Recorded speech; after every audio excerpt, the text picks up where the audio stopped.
దేవుడు కొంతమంది అంటారు కదా, మేము దినం భోజనాలకు రావండి అంటారు. దినం భోజనం అయితే ఏంటి, అందులో విషం కలుపుతారా? మీరు చెప్పండి. పెళ్లి భోజనానికి దినం భోజనానికి తేడా ఏంటి చెప్పండి, నాకు ఇప్పటికీ అర్థం కాదు. ఏంటంటే పెళ్లి భోజనానికి దినం భోజనానికి తేడా ఏమైనా ఉందా? అక్కడ అదే అన్నం, ఇక్కడ అదే అన్నం, అక్కడ అదే ఆకు, ఇక్కడ అదే ఆకు. ఒక నాయన ఇదివరకట్లా కావడం వండి చావట్లేదు, క్యాటరింగ్ ఇచ్చి పడేస్తున్నారు. అక్కడ తెచ్చిపెట్టేవాడు ఆ క్యాటరింగ్ కూడా, ఇక్కడ తెచ్చిపెట్టేవాడు ఆ క్యాటరింగ్ కూడా.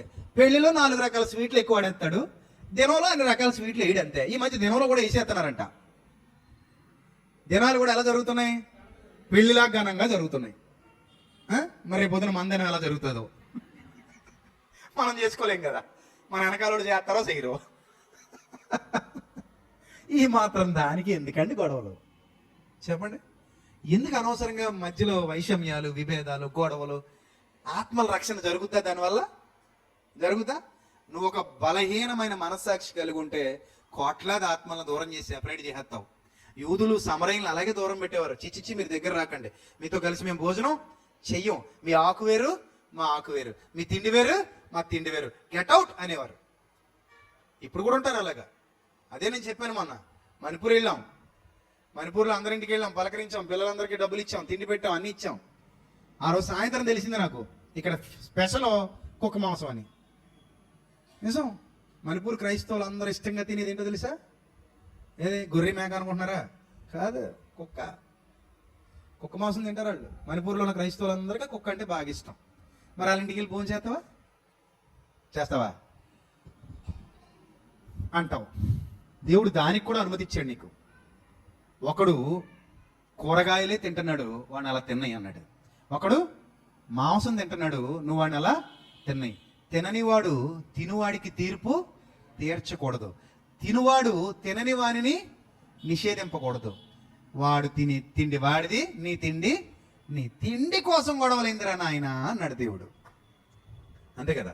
ఇప్పుడు ఇక్కడే కొంతమంది ఉన్నారు, వెజ్ తింటారు, నాన్ వెజ్ తినరు. మనం ఎందుకు వాళ్ళని తిండి, వాళ్ళ ఇష్టం. వాళ్ళ తినే తిండి ఏమైనా నీ కడుపులో చేరుతుందా చెప్పు? చేరుతుందా? చేరదు కదా. ఇప్పుడు మా ఇంట్లో ఉంది, నాకు ఎండు చేపలు ఎండ్రేయలు అంటే అదో రకం, ఆ వాసనే పడదు నాకు, ఎందుకో నాకు తెలియదు. ఆ ఎండి చేపల వాసన, ఎండ్రేయల వాసన వచ్చిందంటే నేను ఆ కూర తిన్నాను అని. చూడండి, రీలు వేస్తారు కదా, అవి నాకు ఎక్కువ, మీకు ఎక్కితే ఎక్కొచ్చు, అది మీ ఇష్టం. అలాగే నేను మేము తప్పు పట్టను, తిన్న వాళ్ళని. తినండి మీరు హ్యాపీగా.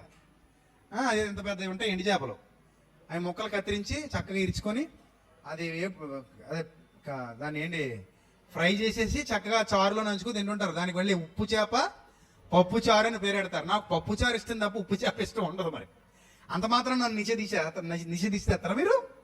ఇది చేప తిన్నట్టు నేను మనోడు కదా అనకండి, నేను మీ వాడినే ఏంటి. కానీ నేను తిన్నది. అలాగే మా ఇంట్లో అదేదో చేస్తారు, దాన్ని పచ్చి పులుసు ఏదో అంటారు. నాకు ఆ వాసన పడదు, నాకు ఎక్కదు. సో నేను తిన్నాను, నాకు వద్దు నాయన అంటాను, వేరే ఏదైనా తింటాను. అలానే తినేవాళ్ళని నేనేమి దూషించను, తప్పు పట్టను. తినండి, మీకు పచ్చి పులుసు ఇస్తున్నా తినండి, అందులో అట్టికాయ పిండుకుంటారు, వంకాయ కాల్చుకుని వేసుకుంటారు, మీ ఇష్టం, మీకు నచ్చినట్టు వండుకు తినండి, నాకు వద్దు నాయన అంటాను. అలాగా ఒక్కొక్కడికి ఏదో ఉంటుంది, ఒక్కొక్కటి కొన్ని ఉంటాయి. ఆయనకి ఎక్కొచ్చు, ఎక్కకపోవచ్చు, తినొచ్చు, తినకపోవచ్చు. తిండి కోసం మనం విభేదాలు పెట్టుకుంటామా చెప్పండి? ఏం పెట్టుకోవద్దు. ఎవరి తిండి వాళ్ళది, ఎవరి తిండి వాళ్ళది. తిండిని బట్టి దేవుడు మనల్ని యథార్థవంతుల పాపాత్ముల తీర్పు తీర్చడు. ఇప్పుడు బాప్తిస్మ ఇచ్చే యోహాను గారు ఉన్నారు, ఏం తిన్నాడట ఆయన? మిడతలు తిన్నాడా? పరిశుద్ధుడా కాదా? మనకంటే పరిశుద్ధుడేనా? మనకంటే పరిశుద్ధుడు ఏం తిన్నాడు? మిడతలు తిన్నాడు. మరి మిడతలు తిన్నందుకు ఆయనలో దేవుడు లేకుండా పోయాడా? ఉన్నాడా దేవుడు ఆయనలో? చెప్పండి, ఉన్నాడా దేవుడు ఆయనలో? లేడా? ఉన్నాడా?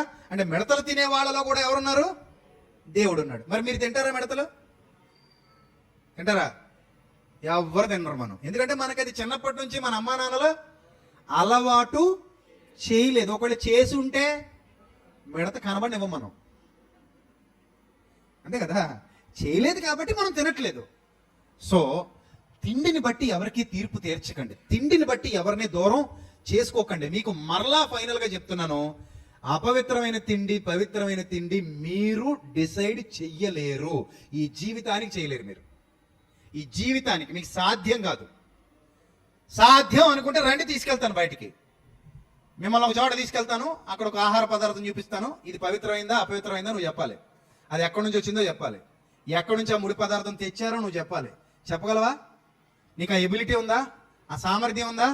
నీకు లేదు, నాకు లేదు, ప్రపంచంలో ఎవరికి లేదు. ఆకు మీద 60 రకాలు ఉంటాయి. ఇందులో ఏ రకం ఎక్కడి నుంచి వచ్చిందో ఎవడు చెప్పగలడు? అంతేది మనం కొనుక్కునే పారాషూట్ కొబ్బరి నూనె ఎక్కడి నుంచి వచ్చిందో ఎవడు చెప్పగలడు? మనిషి చెప్తే డిసైడ్ అవుతావా నువ్వు? నీ అంతటి నువ్వు డిసైడ్ అవ్వలేవుగా. నీ అంతటి నువ్వు డిసైడ్ అవ్వలేనప్పుడు, నీ అంతటి నువ్వు గుర్తించలేనప్పుడు దాని గురించి మాట్లాడుకో. నీ అంతటి నువ్వు గుర్తించగలిగితే మాట్లాడు. ఇప్పుడు నా దగ్గరికి ఎవడైనా సిగరెట్ తెచ్చిచ్చాడు అనుకో, నాకు వద్దంటాను. ఎందుకు వద్దంటాను? ఇది అపవిత్రమైందని గుర్తు పెట్టగలిగే సామర్థ్యం నా దగ్గర ఉంది. అదే ఎవడైనా నా దగ్గరికి ఒక అట్టిపండో, లడ్డుండో, లేకపోతే చికెన్ జాయింటో తెచ్చాడు అనుకో, వద్దని నేను అనలేను. ఎందుకంటే తినే ఆహార పదార్థం నేను తినొచ్చు, దాంట్లో తప్పులేదు. నేను గుర్తుపట్టలేను కూడా. ఒకవేళ అది నకిలీ ఆహార పదార్థం, లేకపోతే వాడు అనుకుంటున్న మనస్సాక్షి ప్రకారం బలహీనమైన మనస్సాక్షి ఉన్న వాడికి అది అపవిత్రం అని అనిపిస్తే అది అపవిత్రం అని అతనికి అనిపించింది, కానీ నాకు తెలీదు. చెప్పకుండా ఇస్తే అతనికి కూడా తెలీదు. అర్థమైంది ఇప్పుడు పాయింట్? ఇది విస్కీ నాకు వద్దు అని చెప్పగలిగే సామర్థ్యం మన దగ్గర ఉంది. ఇది సిగరెట్ నాకు వద్దు అని చెప్పగలిగే సామర్థ్యం మన దగ్గర ఉంది. ఇది పాన్పరాగు నాకు వద్దు, ఇది ఖైనీ నాకు వద్దు, ఇది చుట్ట, ఇది బీడి, ఇది నాకు వద్దు అని చెప్పగలిగే ఎబిలిటీ, సామర్థ్యం మన దగ్గర ఉంది. ఇది అపవిత్రమైన ఆహార పదార్థం అని నాకొద్దు అని చూడగానే చెప్పగలిగే సామర్థ్యం ప్రపంచంలో ఎవరి దగ్గర ఉందా? లేదు. కానీ ఇతగాడు అంటాడు నువ్వు తినొద్దు అంటాడు. ఎలా గుర్తుపట్టాలి సార్? ఆడు చెప్తే మాని అంతే. ఆడన్నీ చెప్పేస్తాడు సార్, ఇంకా అన్నీ మానేయాలా సార్? మాని అంతే. అంటే ఇప్పుడు ఆడు నన్ను ఆట ఆడిస్తాడు సార్, ఆడుకో అంతే. అంటే వాడి చేతిలో నేను ఇప్పుడు ఏమయ్యాను? కీలుబొమ్మనయ్యాను. చూసారా? అది అజ్ఞానం అంటారు దాన్ని. నువ్వు జ్ఞానవంతుడు కావాలి, ప్రాక్టికల్ నాలెడ్జ్ రావాలి. బైబిల్ ఎప్పుడు ప్రాక్టికల్ నాలెడ్జే నేర్పిస్తుంది. బైబిల్ ఇచ్చేంతటి గొప్ప ప్రాక్టికల్ నాలెడ్జ్ ఎవ్వరు అంత గొప్ప జ్ఞానం ఇచ్చాడు దేవుడు బైబిల్లో. మీరు బలవంతులు కావాలి పేతురు వలే అంటున్నాడు. మనం ఎప్పుడైతే బైబిల్ని తీక్షణంగా పిన్ టు పిన్ చదవడం మొదలు పెడతామో అన్నీ అర్థం అవుతాయి. ఎప్పుడైతే చదవడం మానేస్తామో గాలికి చెదరగొట్టబడే పొట్టులాగా ఎవరు గాలి ఇస్తే అటు వెళ్ళిపోతుంటాం మనం. కాబట్టి ఇప్పుడు చెప్పండి, దేవుడు ఎవరిలో ఉండడానికి ఇష్టపడుతున్నాడు? మనుషులలో. ఏ మనుషులలో చెప్పండి? ఏ మనుషులలో? ఏ మనుషులు, ఆ మనుషులు, ఈ మనుషులు అనే భేదం ఆయనకి లేదు. అందరిలో ఉండడానికి ఇష్టపడుతున్నాడు. ఎవరు మారు మనస్సు పొంది తలుపు తీస్తారో, ఎవరు మారు మనస్సు పొంది తలుపు తీస్తారో వారిలోనికి దేవుడు వచ్చి నివాసం చేస్తాడు. అంతవరకు ఆ హృదయంలో అపవాది ఉండొచ్చు గాక. అంతవరకు ఆ హృదయంలో నివసించింది ఎవరు? అపవాది. మీకు ఇంకో పాయింట్ చెప్పనా? శాన అనే దయ్యాలు పట్టినాడు ఒకడు ఉన్నాడంట. ఎన్ని దయ్యాలు అవి? శాన అంటే చాలా దయ్యాలు అతనిలో చొచ్చి ఉండేను కనుక అని రాయబడింది. అనేక దయ్యములు అతనిలో చొచ్చి ఉన్నాయంట. శాన. ఈ శాన అనే దయ్యాలు పట్టినాడు ఒకరోజు యేసు ప్రభు దగ్గరికి వచ్చాడు. అప్పుడు యేసు ప్రభు ఏం చేశాడు తెలుసా? ఆ దయ్యాలన్నిటినీ బయటికి పంపించేశాడు. ఇన్నాళ్ళు అది దయ్యాల కొంప, నివాసం, ఆవాసం. ఇప్పుడు ఆ హృదయంలో ఎవరు నివసించబోతున్నారు? దేవుడే అపవిత్రమైన దాన్ని ఏం చేస్తున్నాడు? మనిషినే దగ్గర తీసుకుంటున్నప్పుడు పదార్థం ఎంతయ్యా? సాతాను నివసించిన మనిషి కంటే అపవిత్రమా అది? సాతాను నివసించిన మనిషి కంటే అది అపవిత్రంగా కనబడుతుందా నీ కంటికి? నీ విశ్వాసాన్ని బలపరుచుకుంటే అన్నీ క్లియర్ అయిపోతాయి బైబిల్లో. లేదు నేను ఇంకా అందులో ఏదో ఉందని నమ్ముతానంటావా? నువ్వు వెళ్ళకు, దాని జోలికి వెళ్ళకు. దాన్ని ఆరాధించకూడదు, అది పాపం. ఆ ప్రతిమను ఏం చేయకూడదు? ఆరాధించకూడదు. ఎందుకంటే ప్రతిమను ఆరాధిస్తున్నామంటే అజ్ఞానం, మూఢనమ్మకం. అది కూడా పాపం. అంటే ఎందుకు? మూఢనమ్మకం. ప్రతిమను ఆరాధించడం అనేది ఏంటది? మూఢ విశ్వాసం. అది యేసు ప్రభు ప్రతిమైనా సరే, మరియమ్మ ప్రతిమైనా సరే, ఏ ప్రతిమైనా సరే, ప్రతిమను ఆరాధించడాన్ని ఏమంటుంది బైబిల్? అది మూఢనమ్మకం రా నాయన, ఎందుకు అంత మూఢనమ్మకం తీసుకుంటున్నావు నువ్వు అని చెప్తోంది. దాని జోలికి వెళ్ళకు అన్నాడు. అందుకే అలాగని దాన్ని ముందు పెట్టేసరికి ఏదో శక్తి వచ్చేస్తుందని కాదు. వస్తుందని నువ్వు నమ్మితే అది నీ మనస్సాక్షి బలహీనత, అప్పుడు తినకు. చూసారా ఎంత క్లియర్గా ఉందో బైబిల్ పిక్చర్? అర్థమైందా పిక్చర్?